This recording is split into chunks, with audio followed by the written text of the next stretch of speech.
Since we've had several new members join recently, I wanted to start today by presenting a map of this work.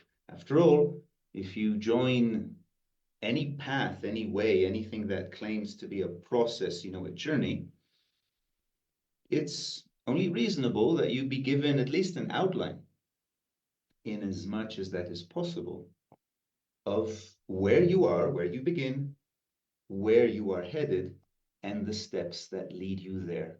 And this diagram is as good a map as any to describe that. Of course, it comes with a lot of supplementary material, which I will feature in this description. Although very modern, the diagram looks very modern, it is actually rooted in very old teachings, this idea of 7 steps, 7 days of creation, 7 levels of heaven in Islam, the 7 valleys that the birds in Attar's Conference of the Birds need to overcome to get to the Simurgh. You see it again and again and again in very different traditions, and it all relates in one way or another to this map. To accompany this map, to give it volume so that it's not just an intellectual kind of academic description, we show its parallel to the mythical, the biblical story of the kingdom of Israel. Very appropriate, because just like the human being, that kingdom begins in chaos, in anarchy, and slowly moves towards unity, a united kingdom. And so as I go through phase by phase or level by level, I will be freely drawing from the stories that we know, that we have, about the unification of the kingdom of Israel as recorded in the Bible. And much, much later is reproduced visually here in this beautiful French illuminated manuscript called the Crusader Bible. This metaphor begins with a country made of 12 tribes, 3 in the north, 3 in the east, 3 in the south, and 3 in the west. Just like many countries, especially older countries today, a nation is usually made of different regions. This is true for Italy, this is true for France. In a sense, it's also true for the United States, kind of more recent. Even Mexico, where I live, is broken down into different regions.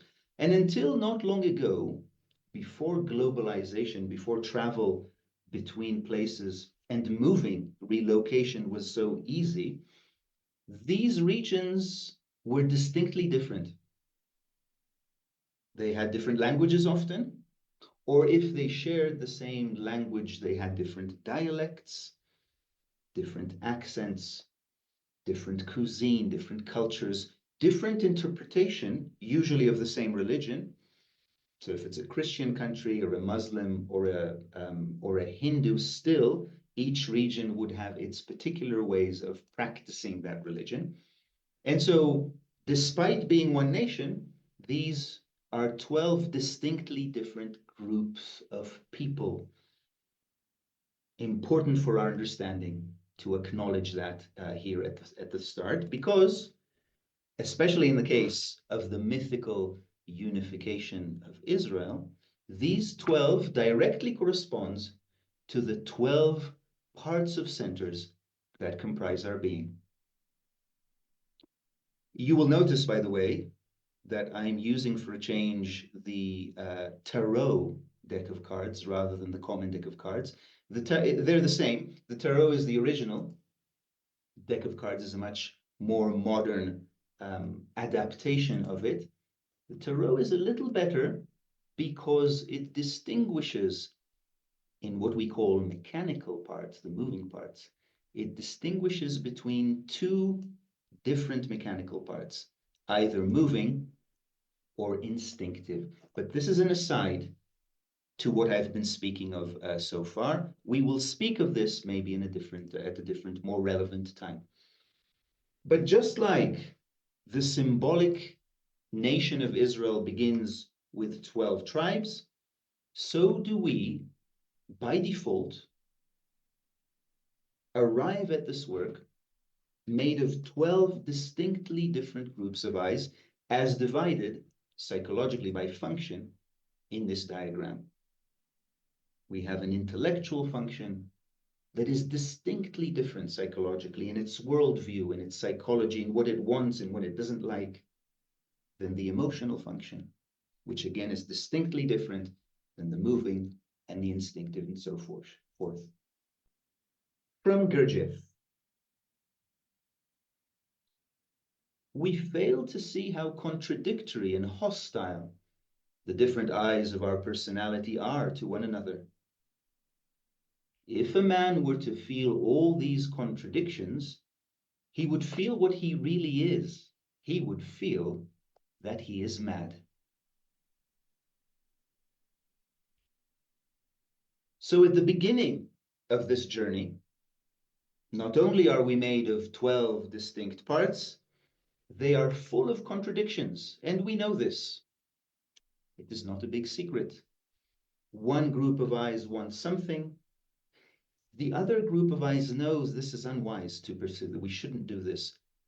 One of them wins at the expense of the other. Yes, in emotional areas, I should or shouldn't associate with that person, but I do it anyway.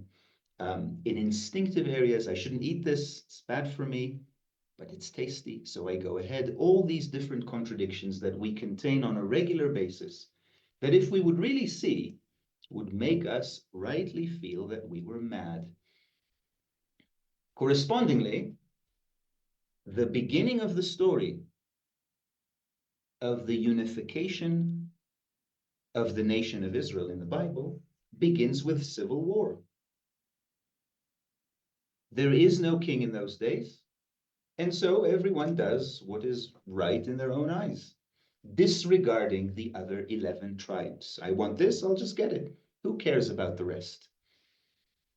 This is the state in which we arrive at this work and begin it, with one small exception. It's called false personality.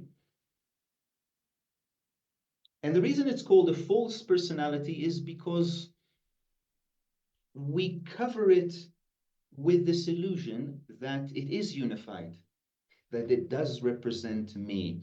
Hello, nice to meet you, Asaf. I am me, I, one person. I'm not divided into 12. I'm unified. What I'm saying now, I really mean. I will mean it tomorrow also. We pretend, mainly to ourselves, that we are one, that we answer to the same name always and everywhere. Many people can live their entire lives quite comfortably maintaining this illusion. The possibility of work, and indeed of this journey upwards in the pyramid, begins when we start encountering difficulties maintaining or covering this chaos that is truly what we are inside.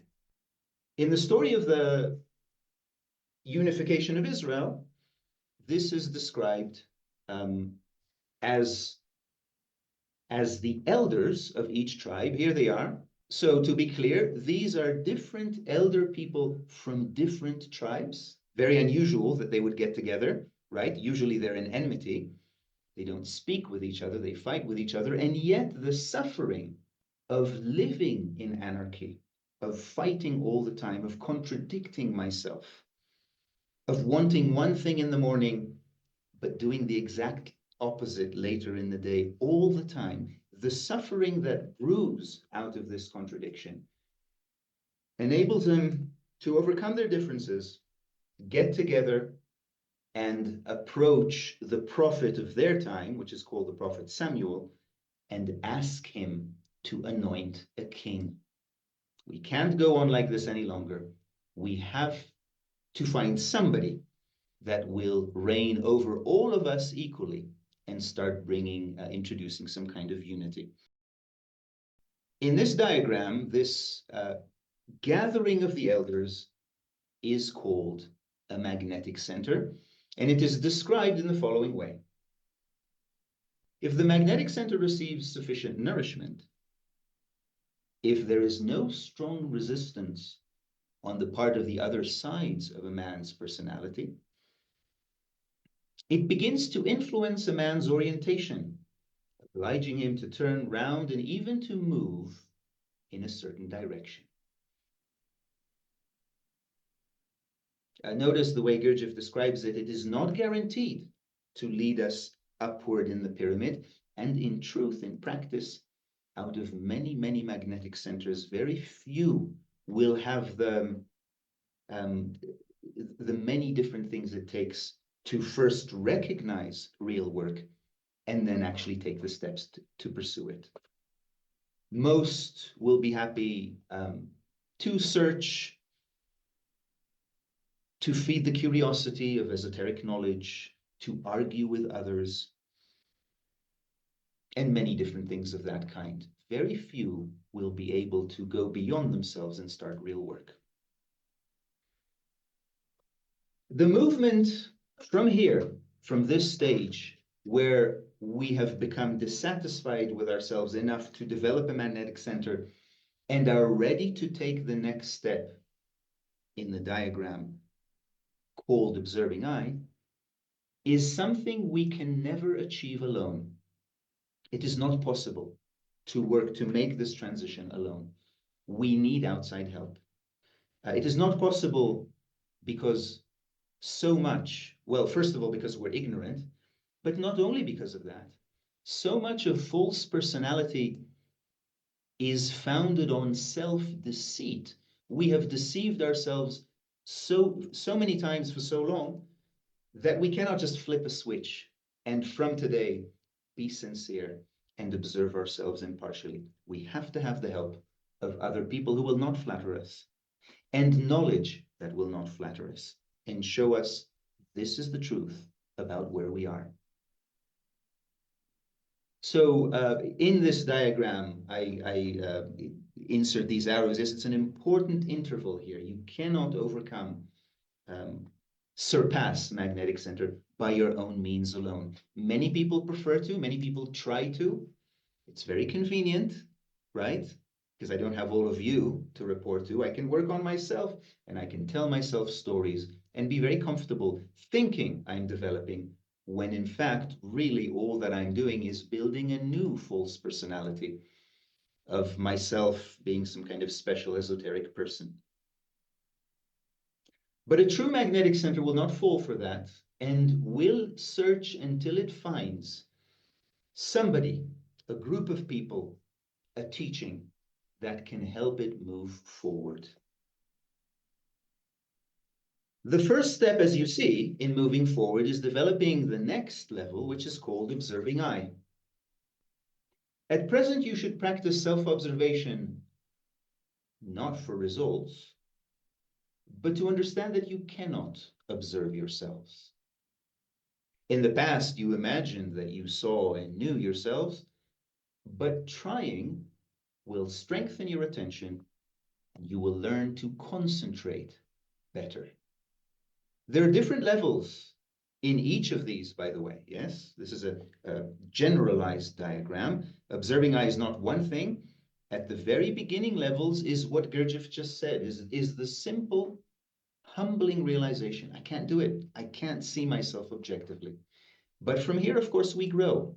With the aid of school and school knowledge, we grow and build more bricks to establish this third level of the pyramid called observing eye. In the kingdom of Israel, this is the first king, King Saul, anointed by the prophet Samuel, and he starts bringing the tribes together, recruiting an army, establishing certain basic order and government. This is the beginning step, really. You need school knowledge to know what to observe. You need the knowledge of the divisions. We've discussed this in the past several sessions. You need the knowledge of the features. You cannot achieve this. You cannot build this king on your own. is just how it is. You need some kind of a help. King Saul grows and develops as observing eye and maps out this budding kingdom, this new nation, all these 12 tribes. He will have to become familiar with each of them, right? As a governor should. A governor of the United States cannot remain ignorant of one of the states. A governor of Italy or France or England cannot omit this region and only focus on the rest. We have to learn all these different parts in us. How do they function? What do they need? Where do they exceed their bounds? And how do I elegantly, you know, draw a line around them? Give them what they need, but not more than that. How do I learn to govern them? This is what Saul does, the beginning of his ministry. And soon enough, he reaches an impasse personified by the giant Goliath. A very established opposition, very, very well armored, by the way. Our false personalities are very well armored. They will defend themselves. What do you mean I'm not unified? Of course, I'm me. I know what I said this morning and I stand behind it and stuff like that. They will not give way to this idea that we're not unified, that we need to introduce government. They will fight back. And the epitome of this fighting back is personified in this giant Goliath who challenges Saul and Saul's army to a one-on-one combat. Whoever can conquer Goliath will actually will achieve success for the entire army. But if Goliath beats them, then Goliath's army will be the victor. We reach an impasse. We reach a place in self-observation where we can see very difficult things about ourselves, but we cannot do anything about them. This is the point that many of you who have been a few years already in this school should have this slight smile of familiarity. Yes, it's two different things. You can see, but you cannot do anything about it. Somehow this is a necessary stage in this work and a very humbling one. Goliath is not pretty, but he is in charge. From Ouspensky, self-remembering is not intellectual, abstract. It is moments of will. It is not thought. It is action. It means control. You can only control yourself in moments of self-remembering. Inner work is not this passive thing of sitting back, of closing the door in my room and having this very intimate spiritual moment with myself. It's not sitting, maybe some of you listening to a profound musical piece and having almost a religious experience. Those are very nice and helpful. But those were not the aim why we began erecting this pyramid. Ultimately, the aim is to learn to confront our Goliath, to control, to govern, to keep our aim to be unified despite the strong tendency to break apart into these different tribes or centers. And so this new level we are being invited to establish, called deputy steward, is something altogether different than observing eye, than Saul. It is a confrontation of Goliath via a different technology, I like to say. Yes, of course, these are pre-technological times. The stories and the illustrations come from. But look at David. He's a child. He's not even dressed in armor. He cannot even carry a sword. It's too big. Whereas Saul confronted Goliath on the same level, wearing a coat of armor, bringing javelins and swords and stuff. And on that level, he had no chance because Goliath is so big and strong and experienced. David approaches this same weakness, the same tendency we have, from a completely different point of view and much more intelligent one. He uses a slingshot and he hits Goliath in the one area, actually, that Goliath is vulnerable. Because if you look at Goliath, anywhere else that rock would hit would bounce off his armor. But that one area on his forehead is open. And that's where David gets him, which shows you that ascending this pyramid is characterized by learning to make more and more intelligent effort. Not necessarily stronger, not necessarily more forceful, but more intelligent, more strategic, more impactful. That's where we're headed. At this level, which, by the way, notice it's right at the center of our journey, something shifts. The Goliath that seemed to us till now to be our main problem, if only he were not there, then I could be unified, exercise my will, etc. What seemed to be the source of our problem now transforms into the saving grace of our solution. It is thanks to Goliath that we can remember ourselves, that we can develop will, that we can build a pyramid.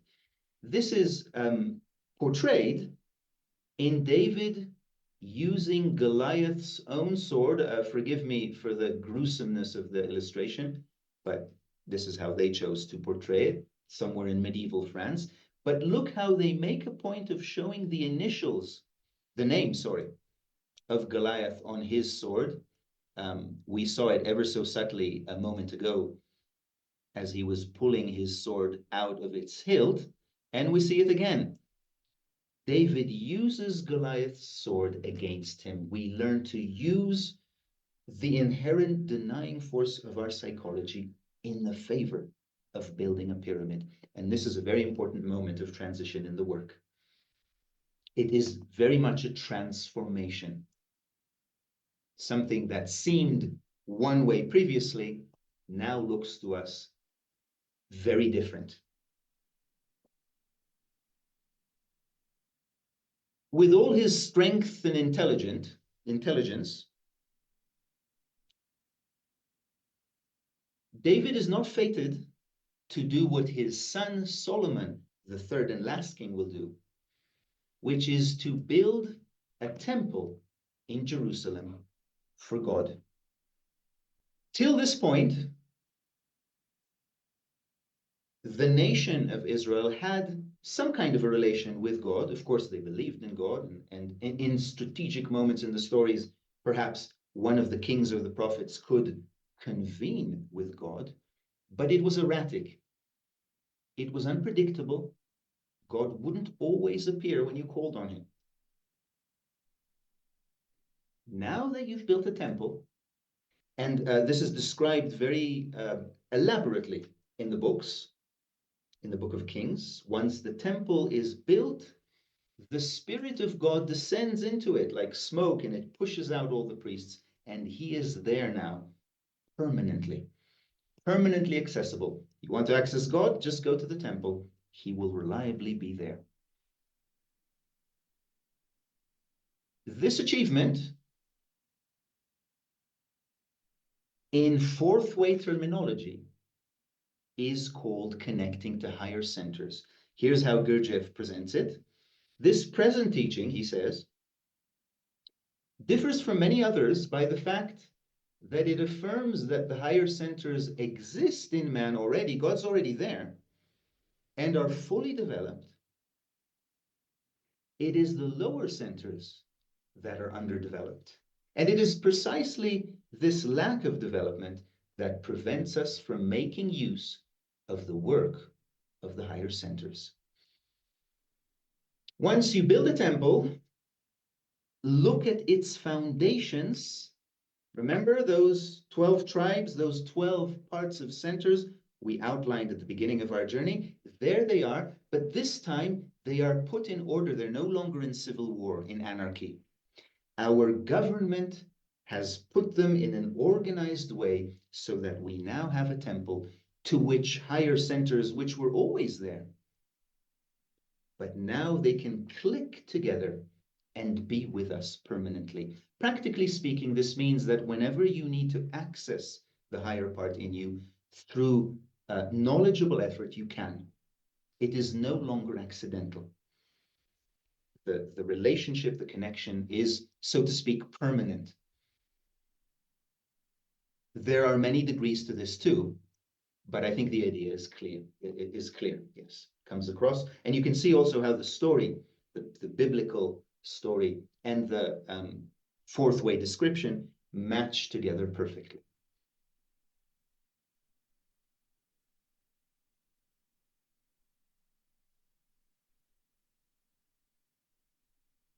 Higher centers, after you build the former 5 steps of the pyramid, can now settle down firmly on it. And your journey or the map is complete. You have achieved what is possible to achieve at this level, at this existence as human beings. You have become a complete being. This is the idea. This is a diagram. This is the map.